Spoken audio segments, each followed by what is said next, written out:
Perkenalkan, nama saya Muhammad Rizky Arandi dari Fakultas Ilmu Keolahragaan Universitas Negeri Makassar dari Prodi Pendidikan Jasmani, Kesehatan dan Rekreasi, kelas A angkatan 2019 dengan nomor induk mahasiswa 193104022. Pada video kali ini saya akan menjelaskan tentang materi kesadaran diri.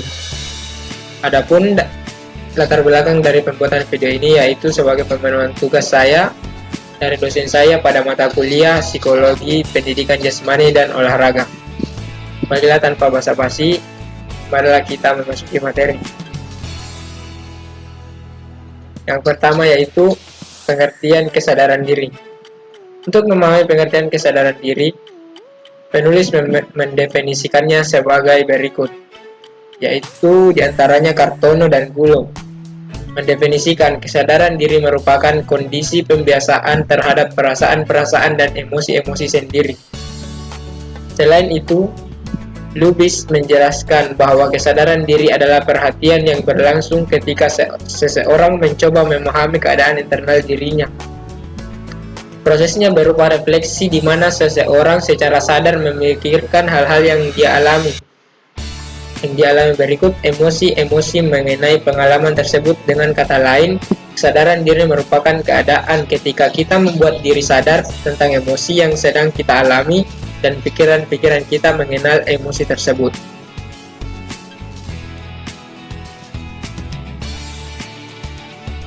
Warmerdam tahun 2012 menjelaskan bahwa kesadaran diri memiliki persepsi yang pasti tentang kepribadiannya, termasuk kelebihan, kekurangan, pemikiran, kepercayaan, motivasi, dan emosi.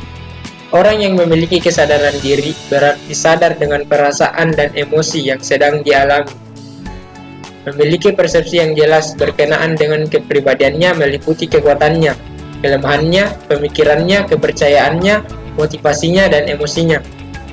Kesadaran diri akan memungkinkan diri kita akan memahami diri lain atau orang lain, bagaimana orang lain mempersepsikan dirinya, sikapnya, sehingga dirinya dapat memberikan respon pada orang lain setiap saat. Selanjutnya, pentingnya kesadaran diri. Mengapa atlet harus memiliki kesadaran? Karena dengan kesadaran atlet akan mengakui kekuatan dan kelemahan yang ada pada dirinya, sehingga atlet dapat mempertahankan dan meningkatkan kekuatannya secara maksimal, dan dapat memperbaiki kelemahan-kelemahannya. Pertanyaan yang mendasar yaitu mengapa atlet harus mengembangkan kesadaran diri? Alasannya yaitu atlet akan membuat perubahan dalam pikirannya dan interpretasi yang dia ciptakan dalam pikiran dan mengubah pemikiran yang memungkinkan atlet untuk emosi. Kesadaran diri salah satu faktor kecerdasan emosi dan faktor penting dalam meraih kesuksesan. Kesadaran diri merupakan langkah pertama yang dalam menciptakan apa yang atlet inginkan, dalam menguasai fokus perhatian, emosi, reaksi, dan kepribadian dan tingkah laku yang akan menentukan arah dan tujuan hidup atlet.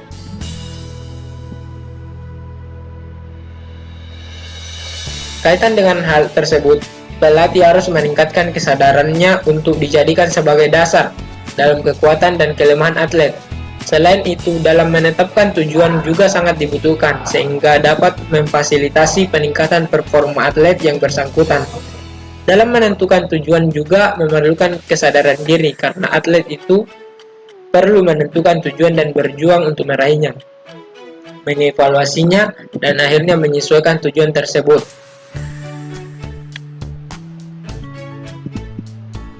Hubungan kesadaran diri dan keterampilan.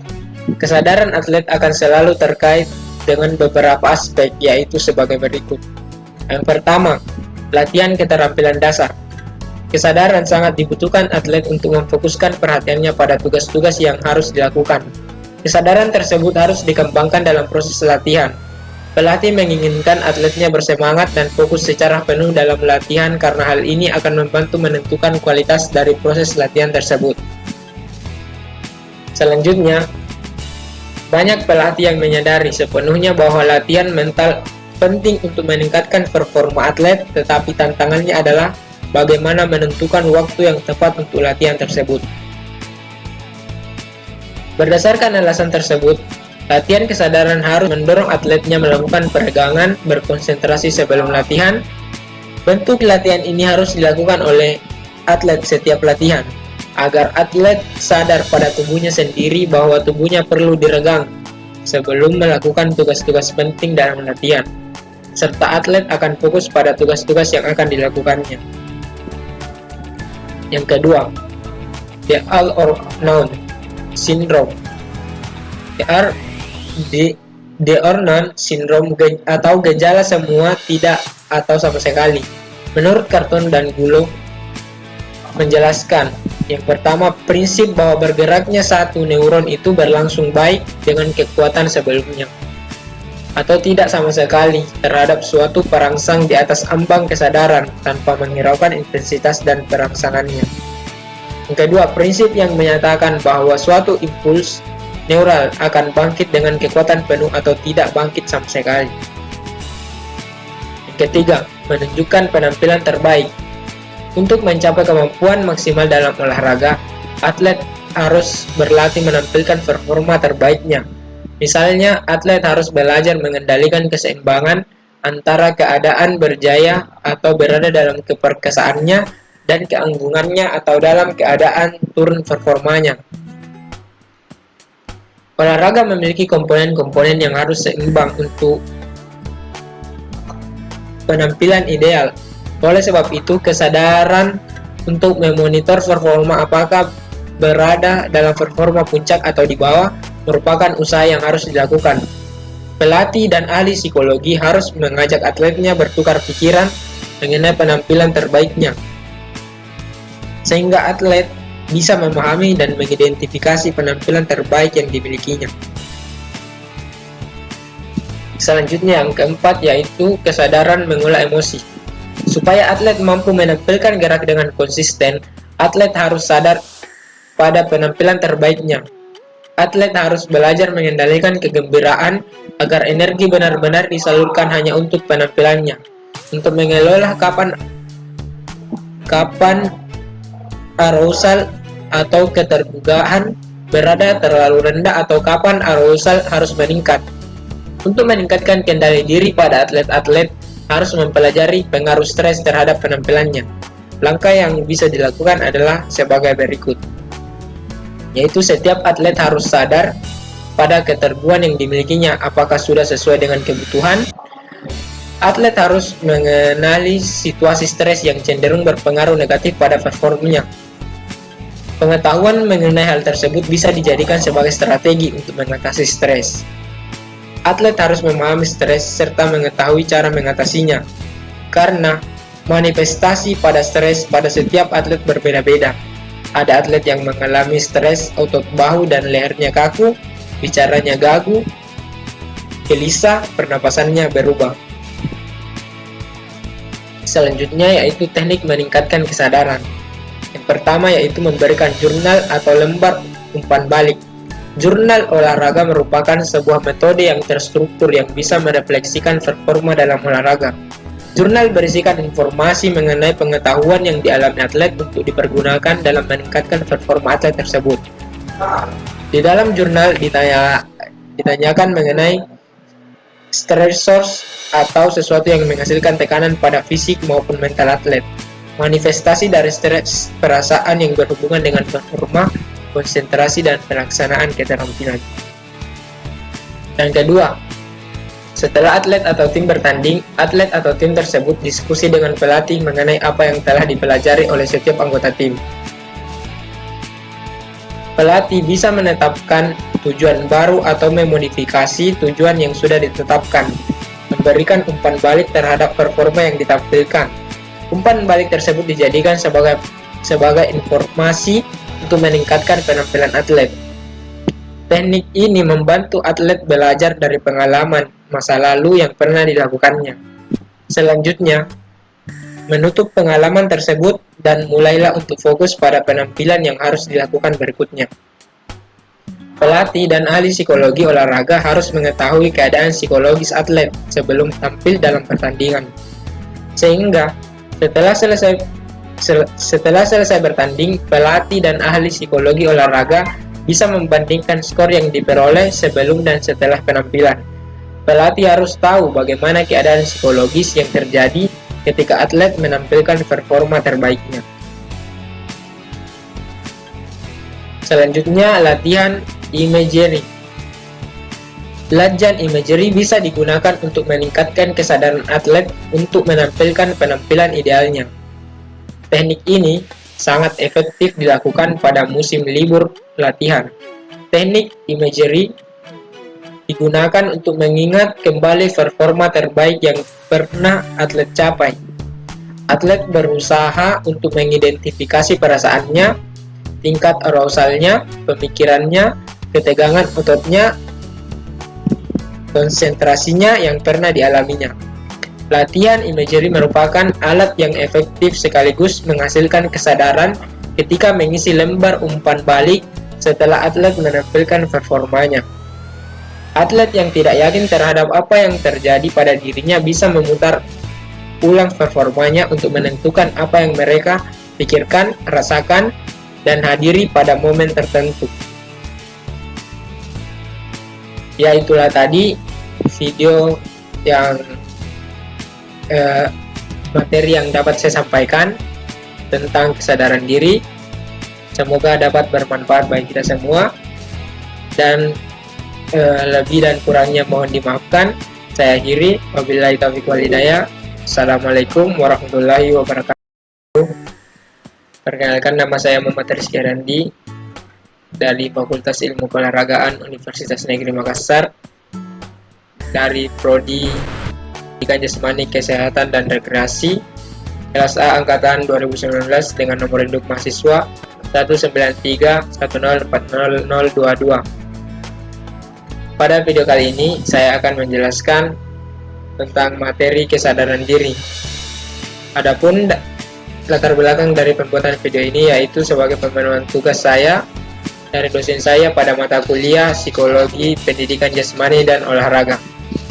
Marilah tanpa basa-basi, marilah kita memasuki materi. Yang pertama yaitu pengertian kesadaran diri. Untuk memahami pengertian kesadaran diri, penulis mendefinisikannya sebagai berikut, yaitu diantaranya Kartono dan Gulo. Mendefinisikan kesadaran diri merupakan kondisi pembiasaan terhadap perasaan-perasaan dan emosi-emosi sendiri. Selain itu, Lubis menjelaskan bahwa kesadaran diri adalah perhatian yang berlangsung ketika seseorang mencoba memahami keadaan internal dirinya. Prosesnya berupa refleksi di mana seseorang secara sadar memikirkan hal-hal yang dia alami. Yang dialami berikut emosi-emosi mengenai pengalaman tersebut. Dengan kata lain, kesadaran diri merupakan keadaan ketika kita membuat diri sadar tentang emosi yang sedang kita alami dan pikiran-pikiran kita mengenal emosi tersebut.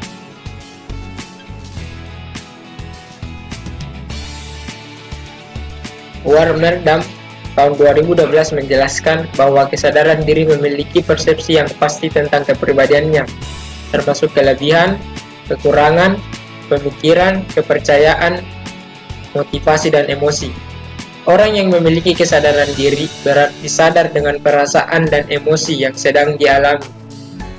Memiliki persepsi yang jelas berkenaan dengan kepribadiannya meliputi kekuatannya, kelemahannya, pemikirannya, kepercayaannya, motivasinya, dan emosinya.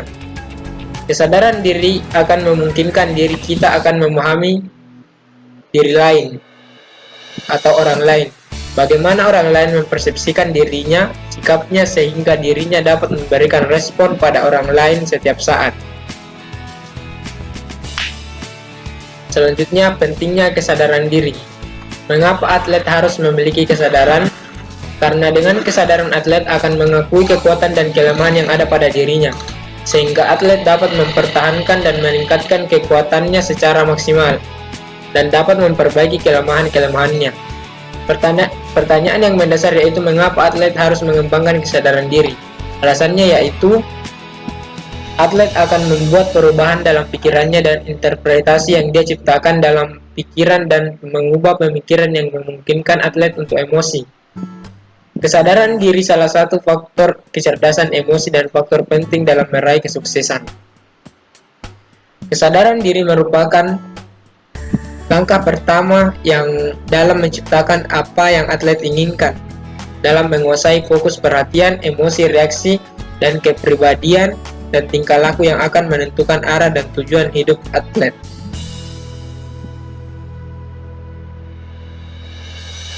Kaitan dengan hal tersebut, pelatih harus meningkatkan kesadarannya untuk dijadikan sebagai dasar dalam kekuatan dan kelemahan atlet. Selain itu, dalam menetapkan tujuan juga sangat dibutuhkan, sehingga dapat memfasilitasi peningkatan performa atlet yang bersangkutan. Dalam menentukan tujuan juga memerlukan kesadaran diri, karena atlet itu perlu menentukan tujuan dan berjuang untuk meraihnya, mengevaluasinya, dan akhirnya menyesuaikan tujuan tersebut.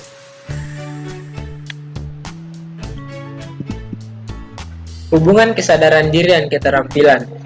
Kesadaran atlet akan selalu terkait dengan beberapa aspek, yaitu sebagai berikut. Yang pertama, latihan keterampilan dasar.